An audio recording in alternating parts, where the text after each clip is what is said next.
Are you at your heaviest weight you've ever been and you keep losing weight and gain the same weight back for decades and you hate how you look yourself in the mirror? In this video, I'm going to share my daily workout routine that helped me lose 60 pounds in 8 months and kept it off for 13 years. If you have not subscribed to my YouTube channel yet, make sure you hit the subscribe button and also turn on the bell to get notified whenever I'm making a new video about weight loss advice every single week. I've helped dozens of men and women just like yourself lose up to 60 pounds and finally escape the yo-yo dieting cycle. And if you constantly feel like you are losing weight and gaining the same weight back, I actually want to help you get to your healthy self without giving up the foods that you love. When I wake up in the morning 7 a.m. I'm always drinking 1 liter of water because it's going to hydrate myself, increase my focus, and then I'm drinking a black coffee without anything inside. So let's say I'm just working a couple of hours on my computer until 10 a.m. where I am walking to the gym. It takes me like 10-15 minutes because I'm just going to have 6,000 steps every single day to keep losing weight consistently. And also my calories for the maintaining it is 2800, and then I reduce it with 200 calories in order to be in a small calorie deficit, and then I just follow that for 2 weeks. And I also have 45 of my daily calories coming from protein because high protein diets reduces the cravings and also help maintain the muscles and burn a lot more fat. So when you're in a calorie deficit, you are always going to burn a lot more fat and keeping the muscles. And also having the carbs being 40% of your daily calories coming from carbs, because you want to have a lot of energy to working out and feel very focused when you are at work as an ambitious professional. So I'm going to the gym and I only work out 4 times a week with weights. For example, the Monday I am working out my chest and my triceps, because the reason why is I'm always focusing on having the toughest exercise in the beginning. There's a distinction between compound movement and isolation movement. So compound movements are basically just targeting several muscle groups when you are using, for example, incline chest press in a Smith machine, because I don't have a spotter when I'm working out because I just want to work out as hard as I can and also have some assistance with the Smith machine. So I'm focusing on, let's say, 4 sets where I have a warm-up set. I am picking a weight and I am taking like 12 reps just to get out blood flow out to the muscle group, for example the upper chest of the chest, and then I am increasing the weight.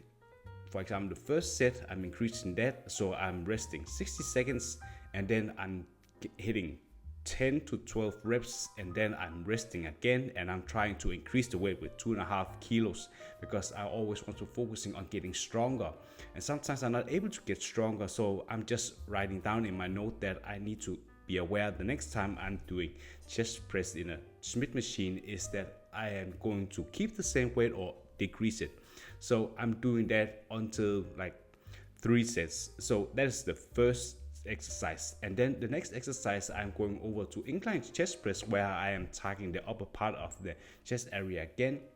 So that's also going to help because when you are using compound movements, you burn a lot more calories and you're also building a lot more muscle. So you need to have the right stimuli. So I'm always focusing on increasing the weight and also following the same formula with having 10 to 12 reps, and I'm always focusing the last 1 or 2 reps before I'm hitting failure, because that's just showing that you are working out very hard. Some people are just not working hard enough, and you want to increase the weight all the time as much as possible and focusing on having a good mind muscle connection where you are actually letting the muscle being moved and not just using the momentum of having a lot of weights and just throwing it around, because you're probably just going to injure yourself.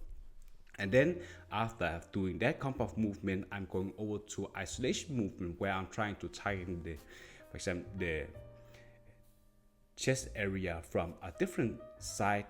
So compound movements are the toughest one to place in the beginning of the workout because it's just very difficult and demanding, and then later you don't have a lot of energy, so you want to target the muscle from different kinds of areas. So I'm just using cable flies where I'm just taking 2 handles and then I'm trying to do like this to get our blood flow to the muscles 10, 12 reps, and then I'm trying to increase the volume with the weights for every single set, and also resting 60 seconds. So if you just keep following this pattern with increasing the weight, you're always going to get stronger.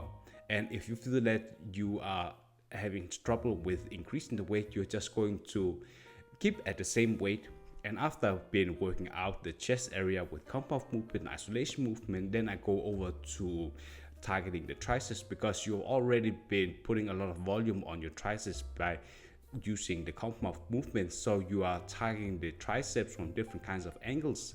So I'm, for example, using incline Smith machine, where I am just targeting the triceps from the inner part, and then I'm going over to the tricep row push down to target another part of the triceps, and then I'm doing like bench dips. So that's just how a workout is looking like, because you don't want to put too much stress on the triceps. The triceps are very small muscles compared to the chest, so that's just how you do it.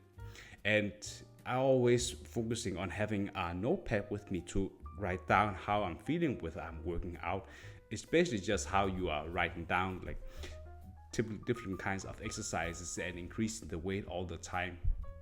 And after I've been working out, I am doing 4 times of cardio on a stationary bike every single week. For example, 20 minutes on a stationary bike or a cross trainer, and have a heart rate of 120, because you want to have a high enough pulse where you're not feeling that you are just riding on a bicycle without sweating. So after that, I'm just going for a walk back home, and then I should already have 6,000, I think 3,000 steps already. And then I'm just working like 3-4 hours more, and then after work I'm going for a walk for 30-45 minutes, and then I'm just already having on a podcast into my ear with having some earbuds, and then I've already finished the 6,000 steps, and I just eat. And then that's basically just how my daily workout is looking like. Because if you're constantly just having a good routine where you can follow the same workout patterns, it's just being very easy for you to stick to your schedule. And I know that some people are not able to put their workouts like in the middle of the day, but if it's just different for you, you can do it in the morning or you can do it after work. So that's what's been helping me. And if I constantly feel like I am in a position where I am not seeing the results that I want, whether hitting plateaus, I am stopping and readjusting. For example, if you're someone who's working on trying to get more lean and tone, it's also helpful if you are following the same pattern with the workout plan that I've mentioned to you.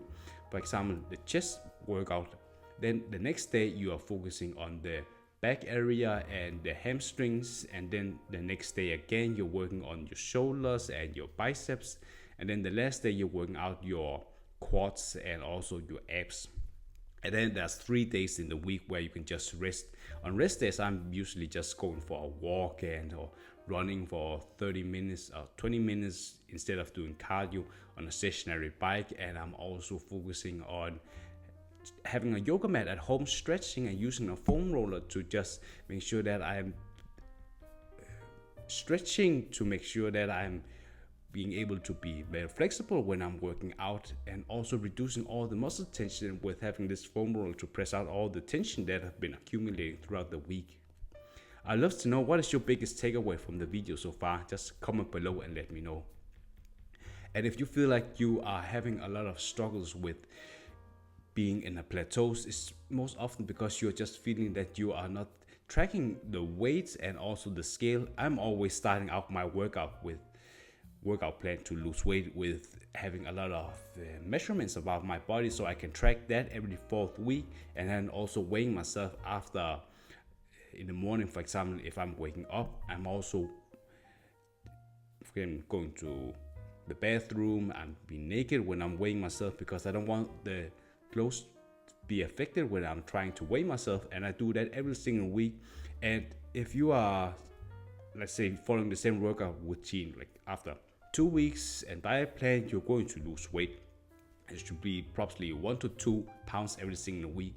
And eventually you're also going to feel that you are hitting a plateau where you're not losing as much weight, but sometimes you can also just getting a lot more lean muscle mass. So instead of losing 1 pound a week, you are losing like half pound a week because you're also gaining more muscle mass.